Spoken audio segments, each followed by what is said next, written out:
What's up, guys? Eric here, Mr. Fired Up Wealth, and today I'm going to bring you my two favorite growth ETFs. I'm going to show you all the stock holdings within each ETF, explain what each ETF is all about, and let you know which one you should add to your portfolio. You don't want to miss this one, so please stay tuned.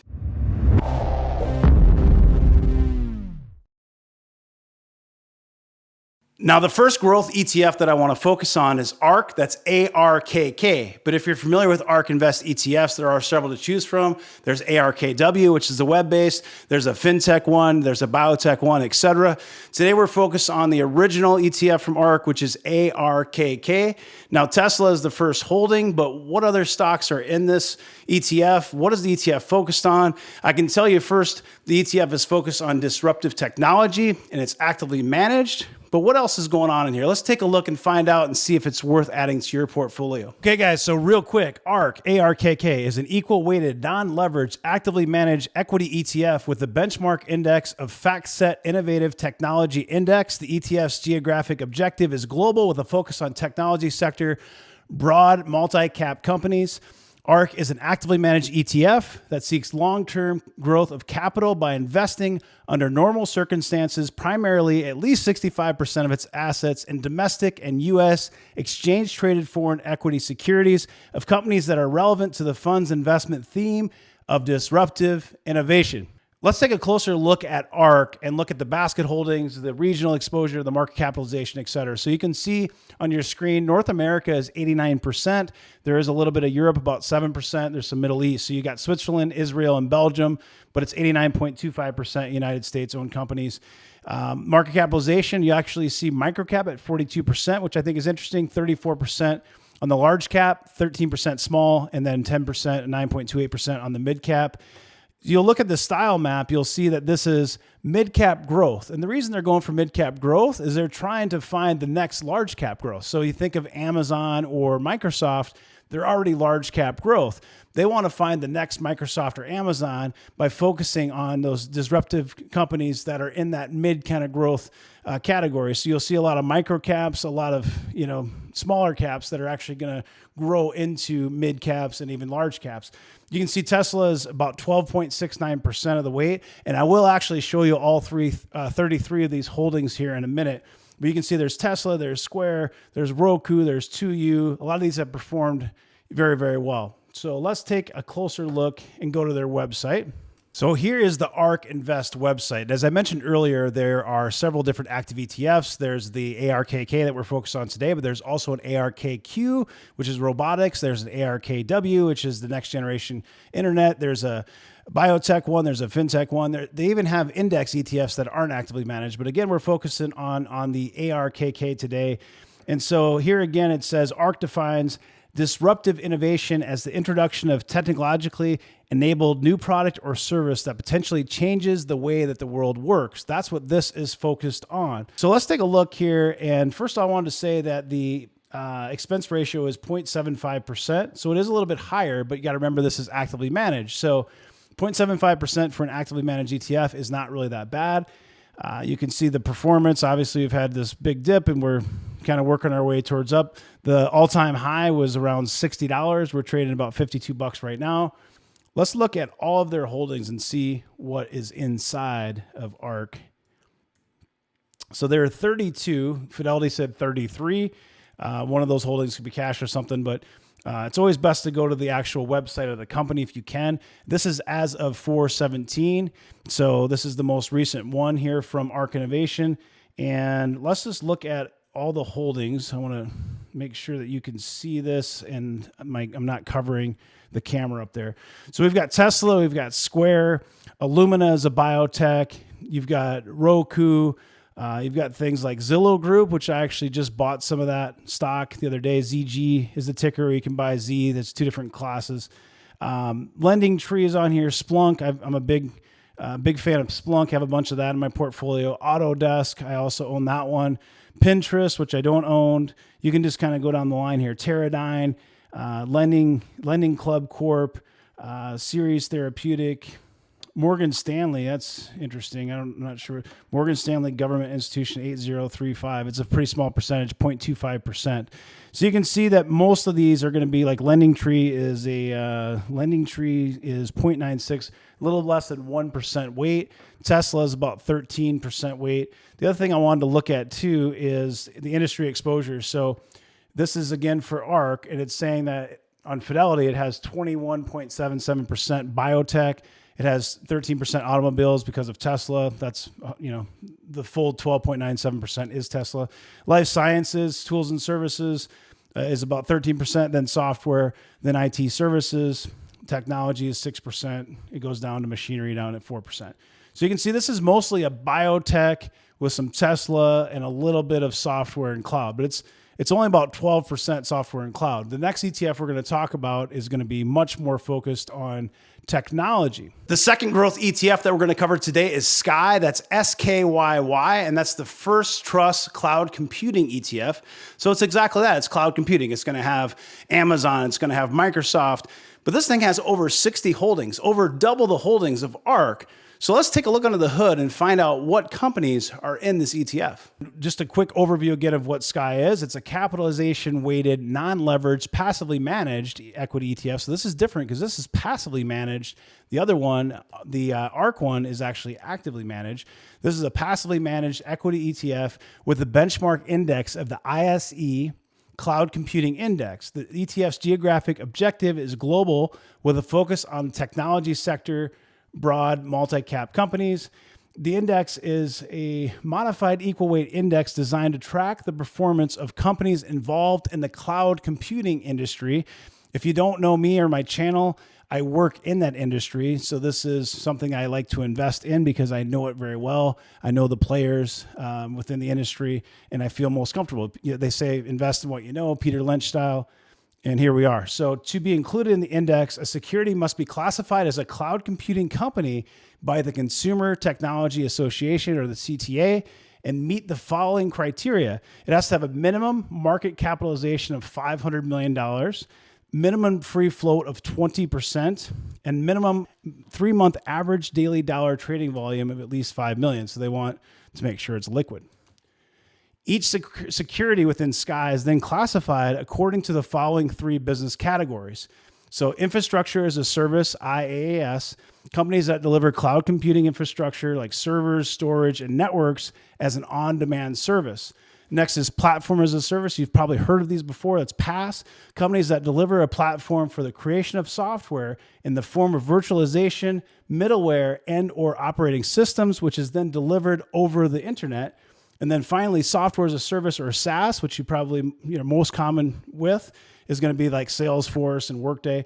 Companies that deliver software applications over the internet, enabling other companies to conduct their operations using the application.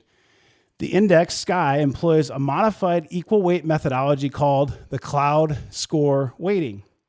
At every index evaluation, each security has its cloud score calculated by receiving a score for each category between the IaaS, the PaaS, and the SaaS. 1 if it's operating in that category, and 0 if it is not. The maximum score that can be achieved is a 6, 3 for IaaS, 2 for PaaS, and 1 for SaaS. Each company's total score is divided by the total sum of the scores in the universe to determine the weight of each security. Individual security weights are capped at 4.5%. So the max they want of one individual security weight is supposed to be 4.5%. That obviously can go over that. And the reason it can go over that is because you can see the index is basically rebalanced quarterly. So if Amazon has a big run like it just did, it's probably going to be much higher than 4.5% until they rebalance. It also says the number of securities in the index is limited to a max of 80 securities.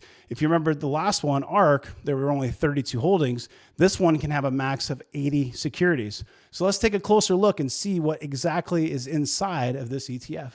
All right, so I'm like a kid in a candy store when you look at this, because this, again, is the First Trust Cloud Computing ETF, the SKYY, and is all about cloud computing, my favorite. So you're going to see Amazon as the top holding. I mentioned earlier, the maximum weight is supposed to be 4.5%. You'll see that the first 2 companies, Microsoft and Amazon, are actually higher than the 4.5% because they haven't been rebalanced and they just had a big run. So Amazon is about 5.91%. Then you've got Microsoft at about 5.17%. There's a total of 61 holdings. The max that it can have is 80. Right now, as of 4/16, as of April 16, 2020, the SKYY ETF has 61 holdings excluding cash, so 62 with cash. You're going to see Amazon, Microsoft, Google or Alphabet, then Oracle, then Citrix, Alibaba, VMware, MongoDB. I own MongoDB individual stock. It's got AKAM, it's got Shopify, it's got Five9, it's got Cisco, CenturyLink, Adobe, ServiceNow. ServiceNow is one of my favorites. So is Twilio. So is Salesforce. You can see here that ServiceNow is about a little over 2%. Salesforce a little over 2%. You get down to HubSpot. Splunk's one of my top holdings, one of my favorite individual stocks that I own right now for growth. IBM is in here. MicroStrategy, Pure Storage, Arista Networks, APPN's in there, NetApp, Zoom. So there you go for the Zoom video, folks. If you want to own a little bit of Zoom and not buy Zoom stock, you can buy this ETF, albeit it's only 1.49%, weight. So it's not a huge weight, but it's in there. Hewlett Packard's in there, SAP, Cloudera, DocuSign, Nutanix, Zscaler. I own a bunch of Zscaler, Everbridge Inc. That's one that I actually really like, but I don't own. Cloudflare, another one I own. TRHC, there's Viva, I own that one. There's Blackline, Coupa Software, Smartsheet, Dropbox, AVLR's in there, Intuit's in there, Appfolio, OpenText, Teradata, Zendesk, Box Inc., Mimecast. Now we're getting to really small percentages here, half percent or less for some of these. Paycom Software, that one I really like. Of course, it's focused more on small to medium businesses, so it's been hit pretty hard. New Relic, you got Plan in there, you've got Zora, you've got Blackbaud, you got Cornerstone, BNFT's in there, EB is in there for Eventbrite, and then cash. They've only got 0.09% cash right now. So that is a lot of stuff, but that is all you can see. Some of it's classified differently, but it's all cloud related. So this is internet and direct marketing retail for Amazon. It can be also consumer discretionary, depending where you're looking. You got software, you got IT services, you've got communications equipment, peripherals, et cetera, kind of going on. A lot of these are going to be software, healthcare technology, software, most of our software. But anyway, that's kind of the makeup of SKYY. There's 61 holdings, kind of a lot going on there. So now we've taken a look under the hood and we know what stocks are in each ETF. We have a good understanding of what each ETF does. So let's take a comparison. Let's do a comparison here on the screen share.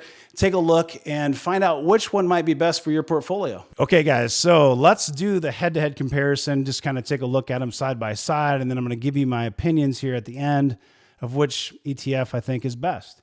So you have the ARK and the SKYY here. You can see they're pretty similar. So when you look at the inception date, SKYY's actually been around quite a bit longer than ARK by a few years. SKYY was basically created in 2011 versus ARK in 2014. This ADV is important. It's basically just showing you the volume. So the average daily volume is ADV. You want that because you want it to be liquid. There's some ETFs out there that literally nobody buys or sells, and it's very hard to offload the equity if you're trying to sell it if there's no volume. So you can see they're pretty similar. If you look at the 1 month, ARK has had 896 versus 825. So ARK is a little bit more popular when it comes to volume. And if you look at the 3 month, quite a bit more ARK. A lot more people actually trade ARK as well. So the day traders and things like that, they'll use ARK more than SKYY. A lot of people don't know about SKYY. Expense ratio, that's an important thing to look at. So ARK is a 0.75%, although it's actively managed. And then SKYY is 0.6%. And it's technically not actively managed, but it is balanced every quarter. So it's considered passive, but there are some ETFs that do not rebalance every quarter. And so both of these are good in that way. So which ETF should you buy? Well, the answer is it depends. Now, I like both of these ETFs. They're very, very different. You saw when we went through this that ARK is going to be much less on the technology side and the IT side. It's going to be more into biotech, where, you know, Sky is completely going to be software and cloud related. So they're very different. And in fact, you could buy both of these ETFs in your portfolio, a percentage of each of these, and probably do quite well, because there's not really a lot of overlap at all when you look at the holdings in these two ETFs. So I would encourage most people to consider possibly owning both of these ETFs in their portfolio. If you want more large cap and a little bit less up and down. So if you look at ARK, it's a lot more volatile because it has, you know, a lot of those micro caps and things in there. So ARK is going to have more risk and more reward, and Sky is going to have, you know, a little bit less risk and a little bit less reward. If you look at Sky, the life is 12.4% on the market return. The NAV is 12.43. You look at ARK, you're looking at 16.84% for the life on the NAV. So that's a pretty significant outperformance. 12.4% versus 16.8%. So it is significant, and you probably would outperform if you owned ARK over Sky. You can see that the beta, we're talking about risk reward. So this is ARK right here you're looking at. The beta on this for 1 year is a 1.1% with the alpha of 5.45%. The alpha is only 1.8 on Sky and 0.9 on the beta. So the reason for that is you've got a lot more of the large caps. So this is Sky, and if you look at this one, we didn't take a look at this yet, but here's kind of the breakdown of the regional exposure. So this is almost all North America. There's a little Asia, a little Europe. You got a little bit of Germany, but it's 93.46% United States. And this one is mostly large cap. And if you remember, when we looked at ARK, there was really hardly any large cap. It was mostly micro and small and a little bit of mid cap.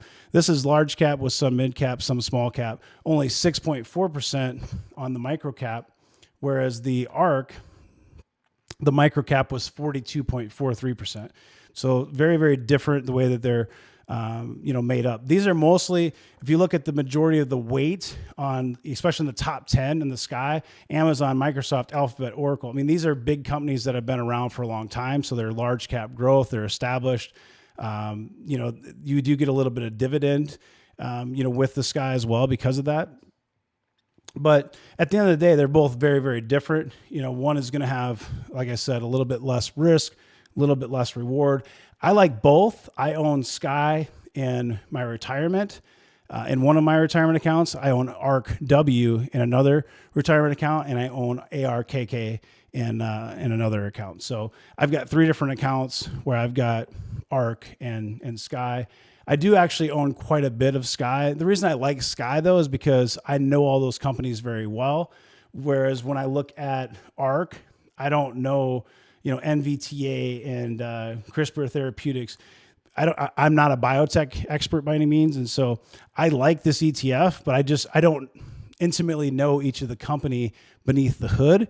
Whereas when I look at Sky, I can pretty much tell you everything about every one of these companies that are in here. So for me, I like to own Sky because I know exactly what's in it, and I feel comfortable at, sleeping well at night, knowing that these are going to be worth more long-term. With ARK, there's a lot more risk in there. Tesla, obviously, great company, but that's 13%. Is Tesla going to go to 5,000? Is it going to go, to 500? Is it going to, who knows, right? Especially with these biotechs, they could, get bought out and sell for a premium for 300%, or they could go bankrupt. So that's my take on it. It's really going to be dependent to the person, your risk tolerance, your age, your suitability, all those different things. But I wanted to give you the information, give you my thoughts, give you my opinions. And I do appreciate you watching this video. It's been a lot of fun to make. I appreciate you watching this video. I appreciate your time and attention. If you have not subscribed to the channel, please do by clicking the little red button on the bottom right-hand corner. There's a little bell you have to click, and that bell makes sure that you get notifications. So when I make a new video, you'll get an email notification. You can come check it out. You can also take a look at our Facebook page, Fired Up Wealth. Take a look at our website, firedupwealth.com. Again, thank you for your time and attention. Have a great rest of your day. Take care.